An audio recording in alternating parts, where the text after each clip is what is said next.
എല്ലാവർക്കും നമസ്കാരം. സ്കോർ അക്കാഡമിയിലേക്ക് സ്വാഗതം. റെയിൽവേയിലുള്ള ടെക്നീഷ്യൻ ഗ്രേഡ് 1 സിഗ്നൽ എന്ന പോസ്റ്റുമായി ബന്ധപ്പെട്ടൊരു വീഡിയോ ആണിത്. നമുക്കറിയാവുന്നതുപോലെ ഒരു കോമ്പറ്റേറ്റീവ് എക്സാമിന് പ്രിപ്പയർ ചെയ്യുന്ന എല്ലാവരുടെയും ലക്ഷ്യം എത്രയും പെട്ടെന്ന് ഒരു ഗവൺമെൻറ് ജോലിയിലേക്ക് എത്തുക എന്നുള്ളതാണ്. എന്നാൽ നമ്മൾ അതിന് തിരഞ്ഞെടുക്കുന്നത് നമുക്ക് എല്ലാവർക്കും അറിയാവുന്ന പോപ്പുലർ ആയിട്ടുള്ള 1-2 പരീക്ഷകൾ മാത്രമാണ്.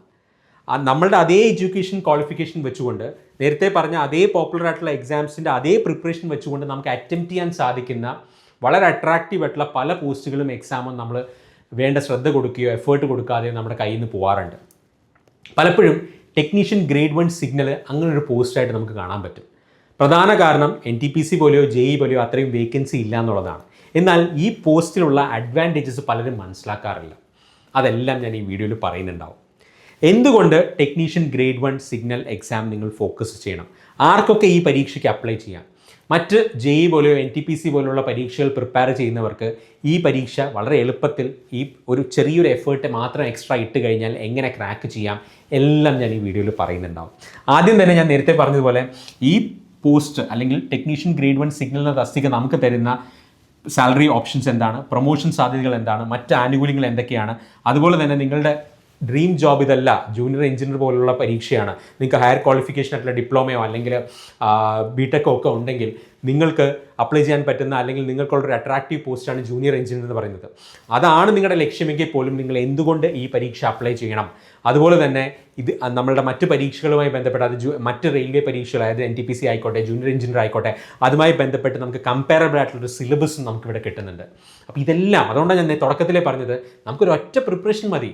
പല എക്സാംസ് വരുമ്പോൾ ആ എക്സാംസിന് ആവശ്യമുള്ള ഒരു എക്സ്ട്രാ കുറച്ച് കാര്യങ്ങളോടെ പഠിച്ചു കഴിഞ്ഞാൽ ഒരു 6 മാസം 8 മാസം 1 വർഷത്തിനുള്ളിൽ നമുക്ക് കിട്ടാൻ പോകുന്ന പരീക്ഷ, DV, ഷോർട്ട് ലിസ്റ്റ് ഇതെല്ലാം കഴിഞ്ഞ് നമുക്ക് കിട്ടുന്നത് ഒന്നിലധികം അപ്പോയിൻമെൻറ്റ് ലെറ്റേഴ്സാണ്, ഒന്നിലധികം സാധ്യതകളാണ് നമുക്ക് തുറന്നു കിട്ടുന്നത്.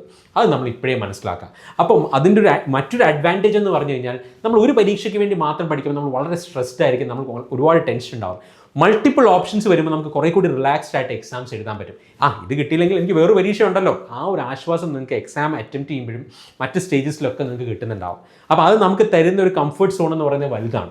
അപ്പോൾ അതുകൊണ്ട് നിങ്ങൾക്ക് ഈ പരീക്ഷയ്ക്ക് അപ്ലൈ ചെയ്യാൻ സാധിക്കുമെങ്കിൽ, ഞാൻ ഈ പരീക്ഷ ആർക്കൊക്കെയാണ് ഇത് എക്സാം അറ്റംപ്റ്റ് ചെയ്യാൻ സാധിക്കുക, മാത്രമല്ല സിലബസിൻ്റെ കമ്പാരിസൺ, സാലറി, പ്രൊമോഷൻ സാധ്യതകൾ എല്ലാം വീഡിയോയിൽ പറയുന്നുണ്ടാവും. അപ്പോൾ ശരിയായിട്ട് നിങ്ങളുടെ അവസരങ്ങൾ മനസ്സിലാക്കുക എന്നുള്ളതാണ് നിങ്ങൾ ആദ്യം ചെയ്യേണ്ടത്. അതിനോടൊപ്പം വ്യക്തമായ എക്സാമിൻ്റെ പാറ്റേണും സിലബസും മനസ്സിലാക്കി പഠിക്കുക എന്നുള്ളത്. അപ്പോൾ ഇത് ആർക്കൊക്കെയാണ് ആദ്യം തന്നെ ആർക്കൊക്കെയാണ് അപ്ലൈ ചെയ്യാൻ സാധിക്കുക? BSc ഉള്ളവർക്ക്, ഡിപ്ലോമ ഉള്ളവർക്ക്, BTech ഉള്ളവർക്ക് ഇത് അപ്ലൈ ചെയ്യാം. ഇനി ട്രേഡ് വൈസുള്ള ഡീറ്റെയിൽസോ നോക്കുക. BSc in physics, electronics, computer science or IT or instrumentation ഉള്ളവർക്ക് ഇത് അപ്ലൈ ചെയ്യാം. അല്ലെങ്കിൽ ഇതിൻ്റെ കോമ്പിനേഷനുള്ള ഈ ബേസിക് സ്ട്രീംസിൻ്റെ സബ് സ്ട്രീംസ് ആയിട്ടുള്ളവർക്കും എന്ത് ചെയ്യാം? അപ്ലൈ ചെയ്യാം, BScക്കാർക്ക്. ഇനി ഇതേ സ്ട്രീംസിലുള്ള 3 ഇയർ ഡിപ്ലോമ ഉള്ളവർക്കും അപ്ലൈ ചെയ്യാം, അല്ലെങ്കിൽ BTech ഉള്ളവർക്കും അപ്ലൈ ചെയ്യാം. പ്രധാനമായിട്ടുള്ള ചോദ്യം ഇലക്ട്രിക്കലുകാർക്കും, ഇലക്ട്രോണിക്സ് അല്ലെങ്കിൽ ട്രിപ്പിളിക്കാർക്കും, ECക്കാർക്കും അപ്ലൈ ചെയ്യാൻ പറ്റുമോ? അപ്ലൈ ചെയ്യാൻ സാധിക്കും. അത് നിങ്ങൾക്ക് മനസ്സിലായല്ലോ. ഇനി ഇതിൻ്റെ ഇമ്പോർട്ടൻസ് എന്താണ് നോക്കുക. ഡയറക്റ്റ് റിക്രൂട്ട്മെൻറ്റ് ടു ലെവൽ 5 ആണ്. ഇതൊരു ലെവൽ 5 പോസ്റ്റാണ്. ഇപ്പോൾ ഏറെക്കുറെ നിങ്ങൾ ഇപ്പോൾ നമ്മുടെ സ്കോർ റെയിൽവേ മലയാളത്തിൻ്റെ വീഡിയോസൊക്കെ കാണുന്നുണ്ടെങ്കിൽ സാർ വളരെ വിശദമായിട്ട് എന്താണ് ഓരോ ലെവലിൽ നിന്നും അതിൻ്റെ സാലറി എന്താണെന്നൊക്കെ ഡീറ്റെയിൽ ആയിട്ട് പറഞ്ഞിട്ടുണ്ട്. നമുക്കിവിടെ ഡയറക്റ്റ് റിക്രൂട്ട്മെൻറ്റ് നടക്കാൻ പോകുന്നത് ലെവൽ 5, അതായത് ടെക്നീഷ്യൻ ഗ്രേഡ് 1 എന്ന് പറയുന്നത് എന്താണ്? ഒരു ലെവൽ 5 പോസ്റ്റാണ്. അപ്പോൾ അതിൻ്റെ സാലറി എത്രയാണ്, ഇൻഹാൻഡ് സാലറി എത്രയാണ്, ഗ്രോസ് സാലറി എത്രയാണ്, എല്ലാം ഞാനിവിടെ പറയുന്നുണ്ടാവും. നമുക്ക് അതിലേക്ക് വരാം. മാത്രമല്ല നിങ്ങൾ വേറെ ഏതെങ്കിലും ഒരു പോസ്റ്റ് കയറാനായി ടെക്നീഷ്യൻ ഗ്രേഡ് 3 ആയിട്ടൊക്കെ കയറുകയാണെങ്കിൽ നിങ്ങൾക്ക് ഏകദേശം 5 മുതൽ 8 വർഷം എടുക്കും നിങ്ങൾക്ക് ഈ ഗ്രേഡ് 1 പോസ്റ്റിലേക്ക് എത്താനായിട്ട്. അത്രയും സമയം നിങ്ങൾക്ക് സേവ് ചെയ്യാം. നിങ്ങൾക്ക് ഇവിടെ പ്രൊവൈഡ് നിങ്ങൾക്ക് ഇത് അപ്ലൈ ചെയ്യാനുള്ള എലിജിബിലിറ്റി ഉണ്ടെങ്കിൽ. അപ്പോൾ ആ കാര്യങ്ങൾ കൂടി നിങ്ങൾ നേരത്തെ കൂട്ടി മനസ്സിലാക്കുക. നിങ്ങൾ ഈ ഇത്രയും സമയമാണ് അല്ലെങ്കിൽ 3 ഇയേഴ്സാണ് നിങ്ങളുടെ കരിയറിൽ നിങ്ങൾ സേവ് ചെയ്യാൻ പോകുന്നത് ഈ പരീക്ഷയ്ക്ക് അറ്റംപ്റ്റ് ചെയ്യുമ്പോൾ. അത് നിങ്ങൾ മനസ്സിലാക്കുക. അപ്പോൾ അതുകൊണ്ട് ഈ കാര്യങ്ങളെല്ലാം മനസ്സിലാക്കിയിട്ടാണ് നമ്മൾ, അല്ലെങ്കിൽ നമുക്ക് നമ്മുടെ ക്വാളിഫിക്കേഷൻ അനുസരിച്ച് അല്ലെങ്കിൽ നമ്മുടെ ക്വാളിഫിക്കേഷനേക്കാൾ കുറഞ്ഞ ഒരു പോസ്റ്റിലേക്ക് മാത്രം നമ്മൾ ഒതുങ്ങി കൂടാൻ ശ്രമിക്കുകയാണെങ്കിൽ എന്തായാലും ഭാവിയിലേക്ക് നമ്മൾ പ്രൊമോഷൻ കിട്ടി മുന്നോട്ട് പോകുന്നുണ്ടാവും. അത് നേരത്തെ കിട്ടിക്കഴിഞ്ഞാൽ നിങ്ങളുടെ കരിയറിലാണെങ്കിലും പ്രൊമോഷനിലാണെങ്കിലും മറ്റ് ആനുകൂല്യത്തിലാണെങ്കിലും നിങ്ങൾക്ക് അതേ അഡ്വാൻറ്റേജ് നേരത്തെ തന്നെ കിട്ടി തുടങ്ങും. അതും മനസ്സിലാക്കി വെക്കുക. ഓക്കെ. ഇനി മാത്രമല്ല ഞാൻ നേരത്തെ പറഞ്ഞു, ജൂനിയർ എഞ്ചിനീയർ ആസ്പിറൻസ് ആണ് എങ്കിൽ നിങ്ങൾക്ക് BTechോ ഡിപ്ലോമയോ ഉണ്ടെങ്കിൽ നിങ്ങൾക്ക് തീർച്ചയായിട്ടും JEE പരീക്ഷ എഴുതാം. അതൊരു ലെവൽ 6 പോസ്റ്റാണ്. ഇനി നിങ്ങൾ ഡയറക്റ്റ്ലി ഇവിടെ കയറിയിട്ട് നിങ്ങൾ JEE ഇപ്പോൾ എഴുതിയില്ലെങ്കിൽ പോലും നിങ്ങൾക്ക് ഡിപ്പാർട്ട്മെൻറ്റ് ടെസ്റ്റ് എഴുതിക്കൊണ്ട് നിങ്ങൾക്ക് ഹയർ പൊസിഷനിലേക്ക് അല്ലെങ്കിൽ പ്രൊമോഷൻ നേടി പോകാൻ സാധിക്കും. അതാണ് ഞാൻ പറഞ്ഞത്, ഒട്ടനവധി അവസരങ്ങളുണ്ട്. ഈ അവസരങ്ങളെ നിങ്ങൾ മനസ്സിലാക്കി അതിനു വേണ്ട ഒരു പ്രിപ്പറേഷൻ നടത്തുകയാണെങ്കിൽ നിങ്ങൾക്ക് മുമ്പിൽ കിട്ടാൻ പോകുന്നത് നിങ്ങൾക്ക് ഇഷ്ടമുള്ള രീതിയിൽ ചൂസ് ചെയ്യാൻ പറ്റുന്ന അത്രയും ഓപ്ഷൻസാണ്. അത് നിങ്ങൾ മനസ്സിലാക്കുക. ഓക്കെ, ഞാൻ നേരത്തെ പറഞ്ഞതുപോലെ ഇപ്പോൾ ഗ്രേഡ് 3 എന്ന് പറയുന്നത് ഒരു ലെവൽ 2 പോസ്റ്റാണ്, ഗ്രേഡ് 1 ഒരു ലെവൽ 5 പോസ്റ്റാണ്. അത് കഴിഞ്ഞ് ഇതിൻ്റെ ഡയറക്റ്റ് പ്രൊമോഷൻ എന്ന് പറയുന്നത് സീനിയർ ടെക്നീഷ്യനാണ്, അതൊരു ലെവൽ 6 പോസ്റ്റാണ്. അതേപോലെ തന്നെ JE എന്ന് പറയുന്നതും ഒരു ലെവൽ 6 പോസ്റ്റാണ്. ഓക്കെ, പിന്നെ അതും കഴിഞ്ഞ് കഴിഞ്ഞാൽ നിങ്ങൾക്ക് സീനിയർ സെക്ഷൻ എഞ്ചിനീയറാണ്. പണ്ട് അതായത് ഇതിന് മുമ്പായിട്ട് സീനിയർ സെക്ഷൻ എഞ്ചിനീയറിന് അത് ബിടെക് ഉള്ളവർക്ക് മാത്രം അപ്ലൈ ചെയ്യാൻ പറ്റുന്ന ഒരു പോസ്റ്റ്, അതിന് ഡയറക്റ്റ് റിക്രൂട്ട്മെന്റ് ഉണ്ടായിരുന്നു. ഇപ്പോൾ അതില്ല. അപ്പോൾ ഇതിൽ നിന്ന് പ്രൊമോഷൻ കിട്ടുന്നവർ തന്നെയാണ് സീനിയർ സെക്ഷൻ എഞ്ചിനീയർ ആവുന്നത്. അപ്പോൾ ഇതൊക്കെ നിങ്ങൾക്ക് തുറന്നു വരുന്ന ലെവൽ 7 വരെയുള്ള പോസ്റ്റുകളാണ്. അപ്പോൾ അതെല്ലാം നിങ്ങൾ മനസ്സിലാക്കുക. അപ്പോൾ എത്രയും പെട്ടെന്ന് നിങ്ങൾക്ക് ലെവൽ 5 എത്താൻ പറ്റുമെങ്കിൽ മുന്നോട്ടുള്ള പ്രൊമോഷൻ സാധ്യതകളും പെട്ടെന്ന് തുറന്ന് കിട്ടുന്നതായിരിക്കും. ആ കാര്യം മനസ്സിലാക്കുക. ഇനി ഇതിലേക്ക് പോകാനായിട്ട് നിങ്ങൾക്ക് ഡിപ്പാർട്ട്മെന്റ് GDC ഡിപ്പാർട്ട്മെന്റൽ ടെസ്റ്റ് വേണമെങ്കിൽ നിങ്ങൾക്ക് എഴുതാൻ പറ്റും. ഓക്കെ, ആ ലെവൽ ഓഫ് ആ കാര്യങ്ങളും നിങ്ങൾക്ക് ഒന്ന് മനസ്സിലാക്കിയിട്ട് നിങ്ങൾ പ്രിപ്പറേഷൻ സ്റ്റാർട്ട് ചെയ്യുക, മുന്നോട്ട് കൊണ്ടുപോകുക. ഞാൻ നേരത്തെ പറഞ്ഞിരുന്നു. ഇനി സാലറി വൈസ് ആണെങ്കിലും ഞാൻ നേരത്തെ പറഞ്ഞ ഗ്രേഡ് 1 എന്ന് പറയുന്നത് ഒരു ലെവൽ 5 പോസ്റ്റാണ്. അതിനനുസരിച്ചുള്ള സാലറി, ഇൻഹാൻസ് സാലറി എത്ര കിട്ടും, ഗ്രോസ് സാലറി എന്താണെന്ന് ഞാൻ ഇവിടെ കൊടുത്തിട്ടുണ്ട്. അപ്പോൾ ഒരു ലെവൽ 5 ഇതനുസരിച്ചിട്ടായിരിക്കും നിങ്ങളുടെ സാലറിയിലുള്ള ഇൻക്രിമെൻറ്റ് വരിക. ഞാൻ നേരത്തെ പറഞ്ഞ പോലെ ഇതാണ് നിങ്ങൾക്ക് ഏറെക്കുറെ കിട്ടുന്ന ഒരു ഇൻഹാൻസ് സാലറി എന്ന് പറയുന്നത്. നോക്കുക, ബേസിക് പേ എന്ന് പറയുന്നത് 29,200 ആണ്. അതിൽ തന്നെ ഞാൻ നേരത്തെ പറഞ്ഞു ലെവൽ പേ ലെവൽ എന്ന് പറയുന്നത് എന്താണ്, ലെവൽ 5 ആണ്. ഇനി അതുപോലെ തന്നെ ഡിയർനെസ് DA എന്ന് പറയുന്നത് ഏകദേശം 17,500 ആണ്. 60% ആണ് ഇപ്പോഴത്തെ DA എന്ന് പറയുന്നത്. അതായത് ബേസിക് പേയുടെ 60%.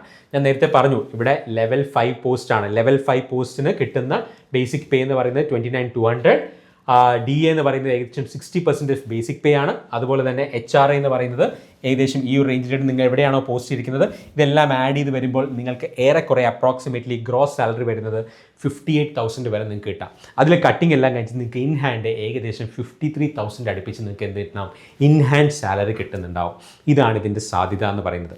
നിങ്ങൾ തീരുമാനിക്കുക ഈ പോസ്റ്റിന് വേണ്ടി ഒരു ചെറിയൊരു എക്സ്ട്രാ എഫേർട്ട് ഇട്ട് കഴിഞ്ഞാൽ ഇതിന് വേണ്ടി നിങ്ങൾക്കൊരു ശ്രമിക്കാൻ പറ്റുമോ ഇല്ല എന്നുള്ളത് നിങ്ങൾ തന്നെ തീരുമാനിക്കുക. ഇനി ഇതിൻ്റെ ഏറ്റവും സിമ്പിളായിട്ടുള്ള കാര്യം, അല്ലെങ്കിൽ ഏറ്റവും സിമ്പിളായി നിങ്ങൾ മനസ്സിലാക്കേണ്ട ഒരു കാര്യം എന്താണ്, ഇവിടെ നമുക്ക് 3 സ്റ്റേജസ് മാത്രമേ ഉള്ളൂ റിക്രൂട്ട്മെൻറ്റിൽ.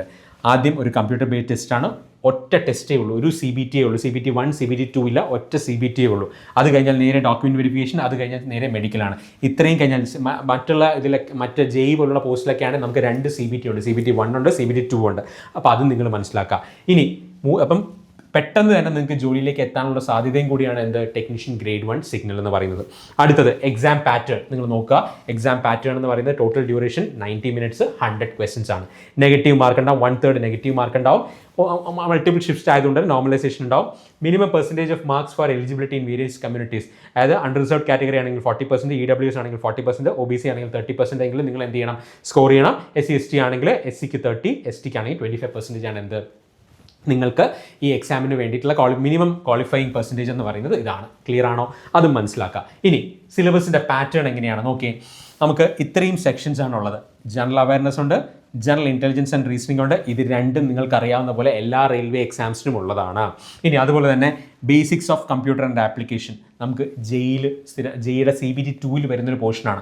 അതും 20 മാർക്സ് വെയിറ്റേജ് ഉണ്ട്. സിമ്പിളാണ്, പെട്ടെന്ന് പഠിച്ചെടുക്കാൻ പറ്റുന്ന ടോപ്പിക്സ് ആണ് ബേസിക്സ് ഓഫ് കമ്പ്യൂട്ടർ ആപ്ലിക്കേഷനൊക്കെ. നമ്മുടെ ക്ലാസ്സിൽ വളരെ ഡീറ്റെയിൽ, നമ്മുടെ ക്ലാസ്സിൽ നിന്ന് ചോദിച്ചിട്ടുള്ള അല്ലെങ്കിൽ നമ്മൾ ക്ലാസ് ഡിസ്കസ് ചെയ്യുന്ന ചോദിച്ചത് മാത്രമാണ് കഴിഞ്ഞ ഇത്രയും തവണയായിട്ട് JEക്കും ടെക്നീഷ്യൻ ഗ്രേഡ് 1 ഒക്കെ ചോദിച്ചിട്ടുള്ളത്. അത്രയും ക്രിസ്പാണ് നമുക്ക് പഠിക്കാനായിട്ട്. അതും നിങ്ങൾ മനസ്സിലാക്കുക. മാത്തമാറ്റിക്സ്, ഇവിടെയുള്ള മാത്സ് എന്ന് പറയുന്നത് നമ്മളുടെ സ്പീഡ് മാത്സ് അല്ല, കുറച്ചുകൂടി സിമ്പിളായിട്ട് നമുക്ക് മനസ്സിലാക്കി എടുക്കാൻ പറ്റുന്ന മാത്സ് ആണ്. സ്പീഡ് അല്ല നമുക്ക് അവിടെ വേണ്ടത്, അവിടുത്തെ കോൺസെപ്റ്റ് ആണ് വേണ്ടത്. അതിൻ്റെ സിലബസിനെ കുറിച്ച് ഡീറ്റെയിൽ ആയിട്ടൊരു വീഡിയോ ഞാൻ പിന്നെ ചെയ്യുന്നുണ്ടാവും. അപ്പോൾ ഇവിടെ മാത്സ് ഒരു 20 മാർക്സിനുണ്ട്. ഇതാണ് നിങ്ങൾ ഇത്തിരി എഫേർട്ട് എക്സ്ട്രാ ഇടേണ്ടത്. പിന്നെ അതുപോലെ തന്നെ ബേസിക് സയൻസ് ആൻഡ് എഞ്ചിനീയറിംഗ്, ഇതൊരു സയൻസ് ബാക്ക്ഗ്രൗണ്ടുകാർക്കുള്ള ഒരു പരീക്ഷ ആയതുകൊണ്ട് തന്നെ ബേസിക് സയൻസ് ആൻഡ് എഞ്ചിനീയറിംഗ് ഉണ്ട്.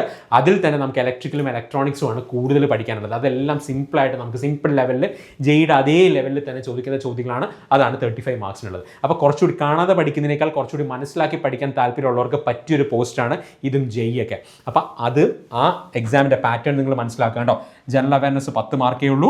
ഇൻ്റലിജൻസ് ആൻഡ് റീസണിംഗ് എന്ന് പറയുന്നത് 15 marks, computer application 20 marks, maths 20 marks, basic science and engineering 35. അങ്ങനെ 100 ക്വസ്റ്റ്യൻസ് ഉണ്ട്.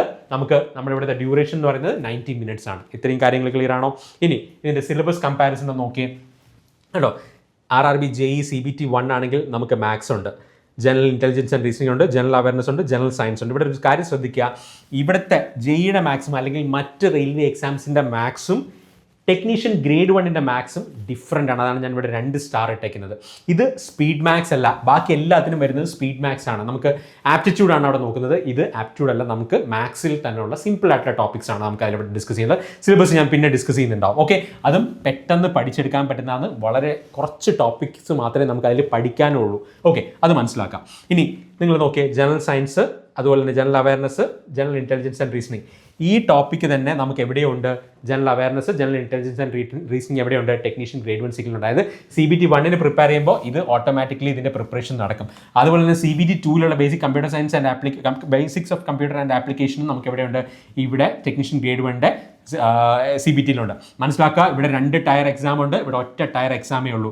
Again basic science and engineering എന്ന് പറയുന്ന ഈ ടോപ്പിക്കും നമ്മുടെ ടെക്നിക്കൽ എബിലിറ്റീസ് എന്ന് പറയുന്നത് ഏറെക്കുറെ സെയിം ആണ്. അല്ലെങ്കിൽ പറയാം, നമുക്ക് ഇവിടെ ആകെ 35 മാർക്കിനുള്ളൂ. ഇവിടെ കുറേ കൂടി വാസ്റ്റ് സിലബസ് ആണ്. ഇതിൻ്റെ ഈ ഒരു സിലബസ് പഠിക്കുന്നുണ്ടെങ്കിൽ നിങ്ങൾക്ക് ഇത് വളരെ എളുപ്പത്തിൽ തന്നെ പഠിക്കാം. അപ്പോൾ എന്തായാലും നിങ്ങൾ ഈ എക്സാമിന് പ്രിപ്പയർ ചെയ്യുന്നുണ്ടെങ്കിൽ ഇത് എന്താണ്, ഒരു ഫ്രീ ആഡ് ഓൺ പോലെ നമുക്ക് പഠിച്ചു പോകാമെന്നുള്ളതേ ഉള്ളൂ. അതും നിങ്ങൾ മനസ്സിലാക്കുക. ഞാൻ പറഞ്ഞല്ലോ, നിങ്ങൾ ഏത് എക്സാമിന് പ്രിപ്പയർ ചെയ്യുകയാണെങ്കിൽ ഇവിടെ നമുക്ക് ആകെ എക്സ്ട്രാ പഠിക്കേണ്ടി വരുന്നത് ഈ മാത്സ് ആണ്. അതെന്താണ്, നമ്മുടെ സ്പീഡ് മാത്സ് ഒന്നുമല്ല, കുറച്ച് സിലബസേ ഉള്ളൂ, പെട്ടെന്ന് പഠിച്ചെടുക്കാൻ പറ്റുന്നതാണ്, 20 മാർക്കിനുള്ളതാണ്.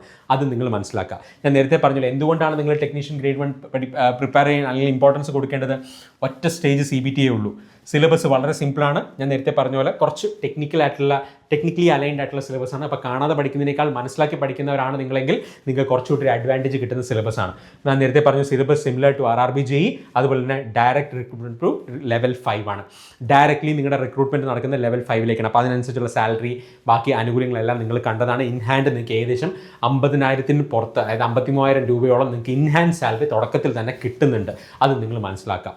അപ്പോൾ ഇത്രയാണ് നിങ്ങളുടെ ഈ ഒരു പോസ്റ്റുമായി ബന്ധപ്പെട്ട് നിങ്ങൾ അത്യാവശ്യം അറിഞ്ഞിരിക്കേണ്ടത്. ഇനി ഇതിൻ്റെ ഡീറ്റെയിൽഡ് ആയിട്ടുള്ള സിലബസ് ഞാൻ ഡിസ്കസ് ചെയ്യുന്നുണ്ടാവും. അത് നമുക്ക് അടുത്തൊരു വീഡിയോയിൽ ചെയ്യാം. ഓക്കെ, അപ്പോൾ ഇത്രയും കാര്യങ്ങൾ നിങ്ങൾക്ക് മനസ്സിലായെന്ന് വിചാരിക്കുന്നു. ഇനി നിങ്ങളുടെ മുമ്പിലുള്ള ഓപ്പർച്യൂണിറ്റി, അതായത് 2026 നിങ്ങൾക്ക് മുമ്പിലുള്ള ഓപ്പർച്യൂണിറ്റി എന്താണ് നോക്കുക. Technician grade 1 RRB junior engineer, ഇത് ഞാൻ ഡിസ്കസ് ചെയ്തിരിക്കുന്ന ഇലക്ട്രിക്കലും ഇലക്ട്രോണിക്സ് ട്രേഡുകാർക്ക് മാത്രമുള്ള വേക്കൻസീസ് ഏകദേശം 2800ഓളം വേക്കൻസീസ് ആണ്. അത് നിങ്ങൾ മനസ്സിലാക്കുക. ഇത്രയും വേക്കൻസി ഞാൻ കഴിഞ്ഞ വീഡിയോയിൽ തന്നെ പറഞ്ഞിരുന്നു. ഇത്തവണ RRB ജൂനിയർ എഞ്ചിനീയറിന് ഏറ്റവും കൂടുതൽ വേക്കൻസീസ് ഉള്ളത്, അതായത് ഇലക്ട്രിക്കലുകാർക്ക് ഇലക്ട്രോണിക്സുകാർക്ക് ഏറ്റവും കൂടുതൽ വേക്കൻസീസ് വരുന്നത് സദേൺ റെയിൽവേയിലാണ്. കഴിഞ്ഞ തവണത്തേക്കാൾ വേക്കൻസി ഇത്തവണയുണ്ട് അല്ലേ. അപ്പം മൊത്തം വേക്കൻസീസിൻ്റെ ഏകദേശം 60% ഇലക്ട്രിക്കലുകാർക്ക് ഇലക്ട്രോണിക്സുകാർക്ക് അപ്ലൈ ചെയ്യാൻ പറ്റുന്ന വേക്കൻസിയാണ്. അപ്പോൾ ഈ കാര്യങ്ങളെല്ലാം മനസ്സിലാക്കിക്കൊണ്ട് കമ്പൈൻഡ് ആയിട്ടൊരു എഫേർട്ട് ഇട്ട് കഴിഞ്ഞാൽ ഒന്നിലധികം പരീക്ഷ നമ്മുടെ കയ്യിലിരിക്കും, ഒന്നിലധികം അപ്പോയിൻമെൻറ്റ്സ് നമുക്ക് കിട്ടുന്നുണ്ടാവും. അപ്പോൾ ഈ കാര്യം ഒന്ന് മനസ്സിലാക്കുക. ഇതുമായി ബന്ധപ്പെട്ട വീണ്ടും അപ്ഡേറ്റ് ആയിട്ടുള്ള വീഡിയോസ് നമ്മൾ വരുന്നത്. അപ്പം അപ്ലൈ ചെയ്തിട്ടില്ലെങ്കിൽ എത്രയും പെട്ടെന്ന് ഈ പോസ്റ്റിലേക്ക്, ടെക്നീഷ്യൻ ഗ്രേഡ് 1 അപ്ലൈ ചെയ്യുക. JEE ഓഗസ്റ്റ് മിഡോട് കൂടി വരുന്നുണ്ടാവുമെന്ന് ഒഫീഷ്യലി അനൗൺസ് ചെയ്ത് കഴിഞ്ഞു. അപ്പോൾ ഈ ഒരു 6 മാസം നിങ്ങൾക്ക് എഫേർട്ട് എടുക്കാൻ പറ്റുമെങ്കിൽ ഒന്നിലധികം പരീക്ഷകളിലേക്ക് നിങ്ങൾക്ക് എത്താൻ സാധിക്കും. ആ കാര്യം ഓർത്തിരിക്കുക. വീണ്ടും ഇതുമായി ബന്ധപ്പെട്ട സിലബസിൻ്റെ ഡീറ്റെയിൽഡ് അനാലിസിസ് ചെയ്തുകൊണ്ട് RRB ജൂനിയർ എഞ്ചിനീയറിൻ്റെയും ടെക്നീഷ്യൻ ഗ്രേഡ് 1 സിലബസിൻ്റെ ഒരു കമ്പാരിസൺ വീഡിയോ ആയിട്ട് ഞാൻ വരുന്നുണ്ടാവും. അപ്പോൾ ഇത്രയും കാര്യങ്ങൾ ക്ലിയർ ആയെന്ന് വിചാരിക്കുന്നു. വേറെ ഒരു കാരണവും വേണ്ട നിങ്ങൾക്ക് എക്സാമിന് അപ്ലൈ ചെയ്യാനും പ്രിപ്പയർ ചെയ്യാനായിട്ട്. ഇത്രയും കാര്യങ്ങൾ നിങ്ങളുടെ മനസ്സിൽ വെക്കുക. വീണ്ടും നമുക്ക് അടുത്ത വീഡിയോയിൽ കാണാം. Thanks a lot for watching.